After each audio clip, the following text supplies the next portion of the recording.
மனுஷன் முகத்தை பார்க்குறான், கர்த்தர் இருதயத்தை பார்க்கிறார். ஒரு தேவனுடைய பிள்ளை உடைய முகத்தை தான் நம்ம பார்க்க முடியுது. அவங்க சிவப்பாக இருக்கிறவங்க நல்லவங்கன்னு சொல்ல முடியுமா? இல்லை கருப்பாக இருக்கிற நல்லவங்கன்னு சொல்ல முடியுமா? இல்லை நல்ல டீக்காக ட்ரெஸ் பண்ணியிருக்கிறாங்க இவங்க நல்லவங்கன்னு சொல்ல முடியுமா? சொல்ல முடியாது. மனுஷன் முகத்தை பார்க்கிறான், கர்த்தர் இருதயத்தை பார்க்கிறார். அப்போ ஏன் சில மோசமான ஆட்சியாளர்கள் வருகிறார்கள்? வேதத்தில் நம்ம பார்த்தோன்னு சொன்னால் மோசமான ஆட்சியாளர்களை தேவன் ஏன் கொடுக்கிறார், ஏன் கொடுத்தாரு? நீங்கள் நியாயாதிபதிகள் புஸ்தகத்தில் படித்தா உங்களுக்கு தெரியும்.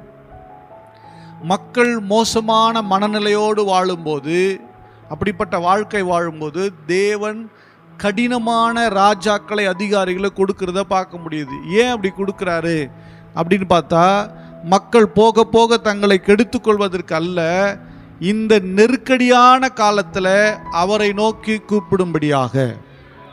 ஹல்லேலூயா.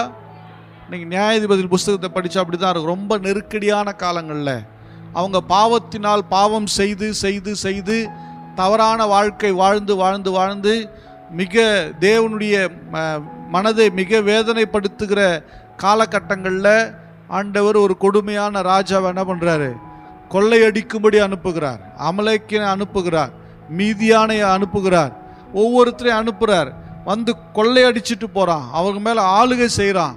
அவங்க விடுதலை இல்லாமல் பல வருஷங்கள், 7 வருஷம் 10 வருஷம் 20 வருஷம் இப்படி அடிமையாக கிடக்கிறத நியாயாதிபதிகள் புஸ்தகத்தில் நம்ம பார்க்க முடியுது. ஹல்லேலூயா. ஏன்? அவர்களுடைய பொல்லாத வாழ்வு, அவர்களுடைய பொல்லாத சுபாவங்கள் அவர்களை எவனோ ஒருவன் ஆளும்படி தேவன் விட்டு கொடுத்துடுறார். ஹல்லேலூயா. மீண்டும் அவர்கள் தேவனை நோக்கி கூப்பிடும்போது, மீண்டும் அவர்கள் ஜெபிக்கும்போது, மீண்டும் அவர்கள் தங்களை சுத்திகரித்து கொள்ளும்போது, தேவன் விரும்புகிற வாழ்க்கை வாழ ஆரம்பிக்கும் போது கர்த்தர் செவி கொடுக்கிறார். ஒரு இரட்சகனை அனுப்புகிறார், அவங்கள மீட்கிற ஒரு ஆளை எழுப்புறாரு. அவன் வந்து யுத்தம் செய்கிறான், விடுதலை கொடுக்கிறான். ஹல்லேலூயா. அப்புறம் மறுபடியும் ஆண்டவர் நோக்கி, ஆண்டவரே நீர் எங்களுக்கு நன்மை செய்தீர் அப்படின்னு சொல்லியிருக்கிறாங்க. இது வந்து பழைய ஏற்பாட்டில் நீங்கள் நியாயாதிபதிகள் புஸ்தகத்தை படிச்சுன்னா ஒவ்வொரு நியாயாதிபதி வரும்போதும் ஒரு விதமான சம்பவம் அங்கே இருக்கிறத நம்ம என்ன பண்ணலாம், பார்க்கலாம். ஹல்லேலூயா.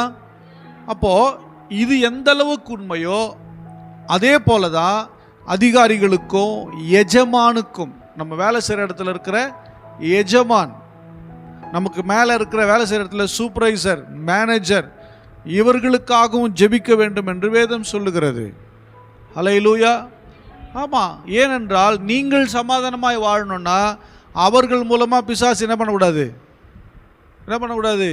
கிரியை செய்யக்கூடாது. நீங்கள் சமாதானமாக சந்தோஷமாக வாழணும்னா உங்கள் மேலே இருக்கிற அதிகாரி உங்களை கொடுமையாக நடத்தக்கூடாது. இல்லை, இப்போ கொடுமையாக நடத்தினா நீங்கள் சமாதானம் கெட்டு போயிடுவீங்க. நீங்கள் தெய்வீக அன்பில் இருக்க முடியாது, நீங்கள் கர்த்தருக்குள்ளே இருக்க முடியாது. காரணம் என்ன? நீங்கள் பிரச்சனையை அனுபவிக்கிறீங்க. அப்போது உங்கள் மேலே இருக்க அதிகாரிகள் கர்த்தருக்குள்ளே இருக்கும்போது அல்லது அவருடைய இருதயம் கர்த்தரால் திருப்பப்படும் போது நீங்கள் சமாதானம் உள்ளவர்களாய் வாழ்வீர்கள். ஹல்லேலூயா. ஆமாம். நாம் வாழுகிற இந்த தேசத்தில் நமக்கு எல்லா சட்டமும் நமக்கு சாதகமானதுன்னு சொல்ல முடியாது, எல்லா சட்டமும் சாதகம் அல்லன்னு சொல்ல முடியாது. நமக்கு சாதகமான சட்டங்களும் இருக்கும், சாதகம் இல்லாத சட்டங்களும் இருக்கும். சில நேரம் நமக்கு தேசத்தில் திடீரென்று ஒரு சட்டம் வரலாம், அந்த சட்டத்தினால நமக்கு பாதிப்பு கூட வரலாம். ஆனால் அந்த சட்டத்தினால் எவ்வளோ பெரிய பாதிப்பு இருந்தாலும் நீங்கள் அதிகாரிகளுக்காக, நீங்கள் ராஜாக்களுக்காக, அந்த பொறுப்பில் இருக்கிறவங்களுக்காக நீங்கள் ஜெபிக்கும்போது தேவன் நீங்கள் இருக்கிற இடத்துல ஒரு ஃபேவரை கர்த்தர் கொடுப்பார். ஹல்லேலூயா.